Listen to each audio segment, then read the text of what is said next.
Hey guys, welcome to Get in the Mix. Today we've got Sami down from Pioneer and we're going to be taking a look at the DDJ-1000 SRT. Now, we all know and love the DDJ-1000, the flagship 4-channel controller from the guys down at Pioneer, but they've just released the Serato version. So Sami, tell us a little bit about the differences between this and the DDJ-1000. So obviously looking at it from first off, there isn't a lot of differences in terms of features and layout. It looks basically symmetrical to the DDJ-1000, and I think that's a great thing because when we brought out the 1000, everyone loved it. The features on there absolutely smashed it, and I say it's been out nearly 2 years now, and it's still doing the volume that it was 2 years ago, which kind of sets the standard of where it is in the market. That's it. If people don't know at home, this is like our kind of, the DDJ-1000 Rekordbox version is our top standard DJ controller. Out of all of them, if you look at the ranges, I'd say that's the one I've seen most in clubs, most people use for many reasons, like you've got your master, your booth, all your inputs and outputs with your mixer. It's just a great controller in general, and thank God we've kept everything on the DDJ-1000 SRT. It's certainly my favourite. So clearly you've gone for the ethos, if it ain't broke, don't fix it. That's the one, mate, that's the one. We've just added like a few small touches so you can tell the difference. As you can see, the up faders, cross fader, and around the jog wheel, we've added like an aluminium silver trim.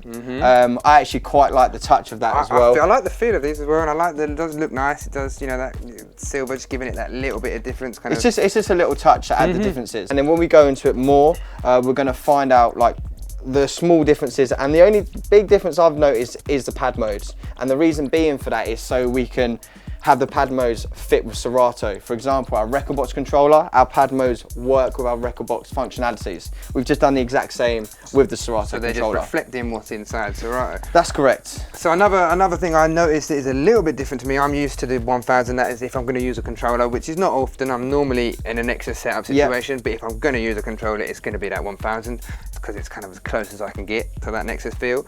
I noticed that I normally get a waveform on me jog feel, so this time we're replicating the Serato circles, is that right? That's correct. So what you see on your computer on Serato, you've got the exact same thing on this jog wheel here. It's an LCD jog screen, which displays your BPM, your tempo range, time elapsed and time remaining. And of course what deck you're on, so you know, 2 or 4, so we don't get mixed up. Yeah, another thing as well actually, while we're on this, you want to talk about slight differences. There are small things in here that we don't have on the 1000 Rekordbox versions. For example, you see the marker here, at the minute it's red, because that's the last hot cue that I picked. If I go on to a different hot cue, it will change the colour.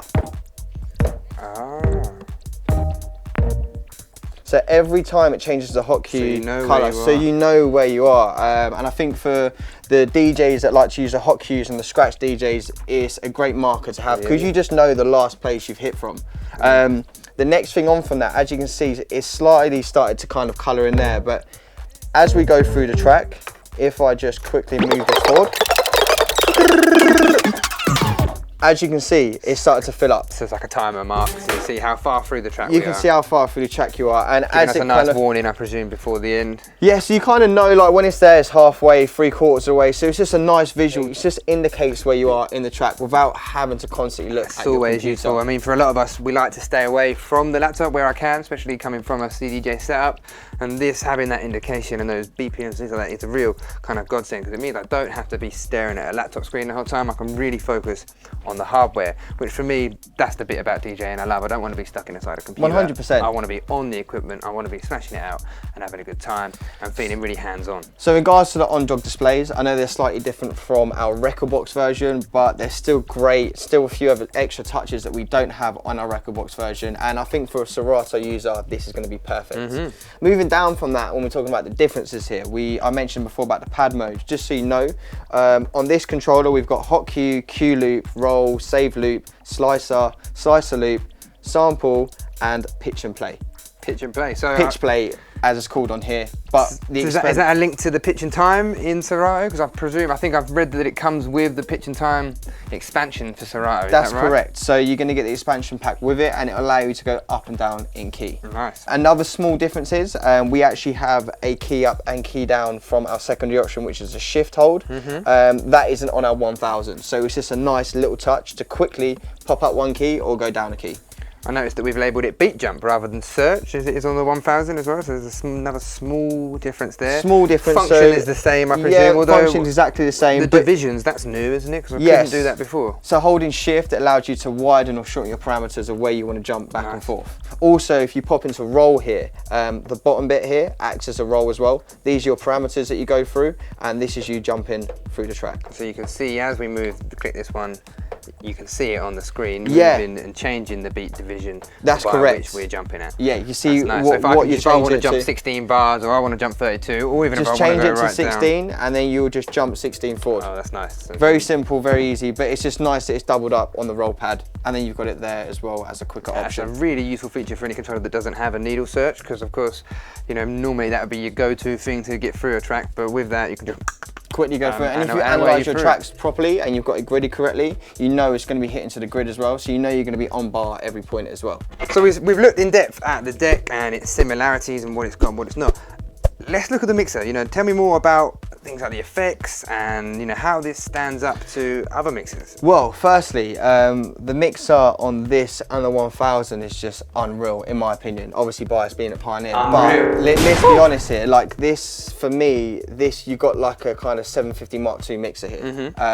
It's standalone, which is a great feature about our 1000 Rekordbox version. We've kept it standalone. It's also DVS ready for any of your turntablists. You can plug 2 turntables in the back. All you need to do is get the expansion pack from Serato, and then you're away.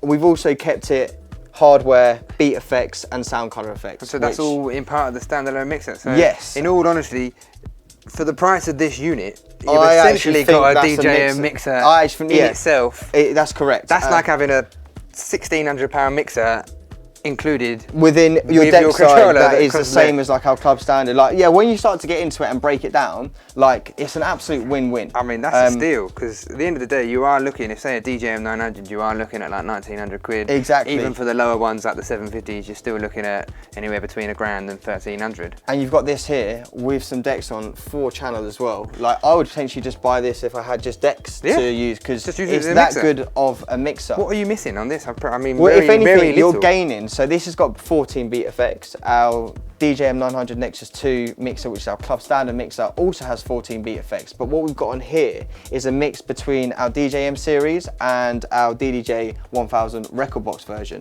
And that's where you've got the low cut echo, Enigma jet, Mobius saw, and Mobius triangle, which were very popular on our other 1000s. So you've got the beat effects on there that are hardware based, same with our sound color effects. Just to mention, if you like to record your sets through Serato, this also records into Serato. So I know that you are not using the effects built into Serato itself, but you can still record in. They fold back into your Serato. Effects, yeah, which is great. Also, moving down from that, we have got the Magvel fader, which is the same fader that we have on our 900 Nexus 2 mixer, club standard mixer, and also the same one that's on our DDJ-1000 Rekordbox version. And just for those that don't know, those Magvel faders are just extra. They're good for cutting in. They're nice. They're popular precise. with the scratch DJs. Yeah, that's it. They're like the Inno faders, but the Magvel version, and they do feel nice. I mean, you look at that cut. It feels smooth. It transitions nice. There's no resistance there whatsoever. You know. And your curve and stuff, your adjustment for your crossfader is embedded within the software itself. Sometimes you'd normally have the little switches. If you look at our previous Serato controllers, we've got the switchboards on the front. We've now changed that and embedded it within Serato itself. Nice. So it's just a case of going to the settings and choosing what you want for your curve and your sound. Where we're looking at the differences here, obviously we're talking about a mixer that's very similar to our club standard mixer. Is small things like we have this sample volume pot here that allows you to adjust your sample volume as you're bringing it in. Another great thing on this mixer, you can switch your beat effects over to your samples. So you can bring in a sample, adjust the volume, and potentially add some reverb to make it sound a lot more cleaner and better in the room basically you're playing in. And I just think we've done everything to assist the DJ to give them the best sound possible. I've heard, I mean, obviously, as standard, the 1000 and the 1000 SRT have an improved sound card from some of the other units. They have that extra quality on the output. That's why I'm saying this is club standard. That's why we've got the master, the booth, because you can walk into a club, plug this in, and still be playing to the same quality music sound-wise as you've got on our kind of Nexus setup. It's great that we've now created something that's smaller, compact, but still follow the same features that we have in our club standard setup. Bang on. Just to mention before we move on, we still got your 2 mic inputs with 2-band EQ on there as well, and a switchboard on the top for on, off, and talk over. All right, so we've talked about the mixers, we've talked about the decks. I'm sure the guys at home are going to be wondering, why on earth is there an Nexus setup next to us that we have barely touched? So let's explain to the guys, you know, why have we got this here? So the reason why I've got this out here, this video was mainly to concentrate on our new DDJ-1000 SRT. I just wanted to put these in shots so you guys at home can really see how similar this controller is to our Nexus setup. I mean, on the offset you can see that they've quite literally lifted the platter. Let's firstly talk about the jog wheel. So this jog wheel that we have here is the exact same jog wheel that you're finding on our DDJ-1000 Nexus 2 club player, and which is unreal for me is we've got that jog adjust on there, which means we can get those extra long wheel backs. And then we can remember from last time? The crowd's going crazy. Reload!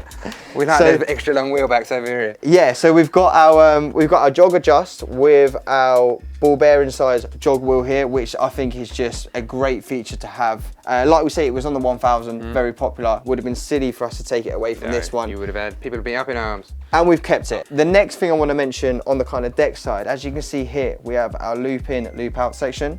That is still there in the same place. Same in regards to our cue, play and pause. Got the full size tempo. Full size tempo fader here. So in general, like, we have kept everything kind of even down to the size of the scroll knob. I mean, everyone loves the 1000 scroll knob. The rotary selector just feels so nice. Yeah, 100%. And that's the exact same feel on this one. So you really are replicating that Nexus feel. And the reason being is because what we're trying to say to people is if you are at home practicing, because what I've worked out anyway, a lot of people that are Serato users, they are using their Serato controller at home with their laptop. And obviously when they go out and play, they still want to be using Serato. So all they're doing is plugging their laptop into the mixer, and then they're using the CDJs to control Serato with the mixer.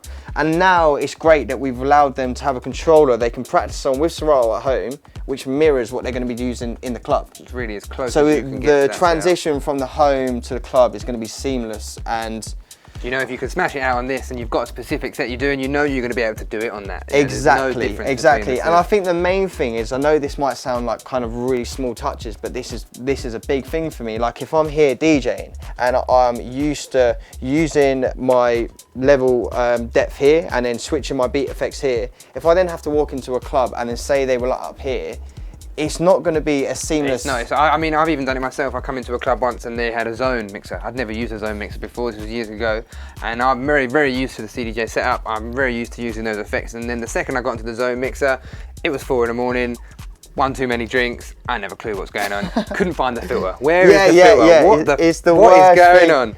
No. And when you do play out, the last thing you want to be doing is being less confident than you are in your bedroom, because the stage is where you want to show people what you can really do. So it's your time to shine. In regards to like the CDJ and the mixer, we've kept it very similar. Like I say, the Magbar fader again, the same on this one. They're very much identical to each other, except for your small little adjustments that make this a controller and this a club standard setup. So overall, for all the Serato users out there, this is the next one. This is the, you know, the next step for getting as close as you can to that Nexus setup. Anyone who I'd say is like potentially owns like an SX3 and is looking buy a new controller, is looking to upgrade or move on to the next step, this is definitely it. And I can assure you guys, when you buy this controller, this is not something you're going to have for like a year and find yourself moving on to. Like, this is one that's going to stay with you for quite a little while. Not going to be the improvements to be made on this for a not while. At all. Not I at mean, all. people are very, very excited about this from the first day on release. You know, I've had someone who bought an SX3 only 6 weeks ago, and he's already excited to transfer onto the SRT. So this is a real groundbreaking controller for all you guys out there that use Serato and have been kind of jealous of that DDJ-1000 4-channel. We now have it for them as well, so there should be no complaints in the camp. No, everyone should be happy as Larry. Overall. Although it's the DJ world, so we know that's never going to happen. There's always going to be some of you. Right, so we've spoke about the similarities, we've spoken about the differences, we've spoken about the mixes, we spoke about the deck. But one of my favourite features from the DDJ-1000 was the ability to have multiple laptops plugged in. You'd be able to switch to and fro from a back-to-back situation. have you included that? We've got it as always. Like, that was one thing that we could not take away, because I think going forward is so important that we have 2 USBs now, because the amount of DJs that go back to back, it's just growing and growing. Even from a mobile DJ perspective, maybe you've got that backup laptop, you've got it ready there, set up to go. It's also so important. All you've got to do is switch over when your main laptop goes, and you're there ready. You're not going to lose you're not going to lose face at the gig because you suddenly can't play music for 10 minutes. You're not going to have. You've got that backup there. You switch it straight over. And it's great that you don't, because I know on some units out there that aren't even Pioneer, like when you plug in either a new USB or switch over to a new laptop, you actually have to almost turn off the unit or restart the unit. With our controller, it's not like that. We use a switchboard up the top, like you just said, switch over to B, and then you're away onto your next laptop. And even if it's a case of, as you said, from a back-to-back perspective, you can have some on A, some on B, be drawing tunes from well, that's here, what I like about the 4-channel mixer. Like, you can literally, if we were going to DJ now, I could say, that's your half of the mixer, that's my half, and we're essentially DJing off 4. Especially if you've got the flick between the decks, that's endless capabilities there. So basically what we're saying, guys, also, this is a perfect controller to go back to back with. So if you've got a friend out there, you want to buy a controller, I want to buy a controller. We'll go half and half. Let's go half and half. But then when we're not friends anymore, we're going to have to cut it in half. But no, it's a great feature, and I'm so glad we've kept it on there. No, well, I think we've covered everything we need to cover. Thanks always for coming down. No problem. This has been the DDJ-1000 SRT. As always, like if you like, dislike if you dislike, chuck us a comment in the comment section, and be sure to get in the mix. Skid up!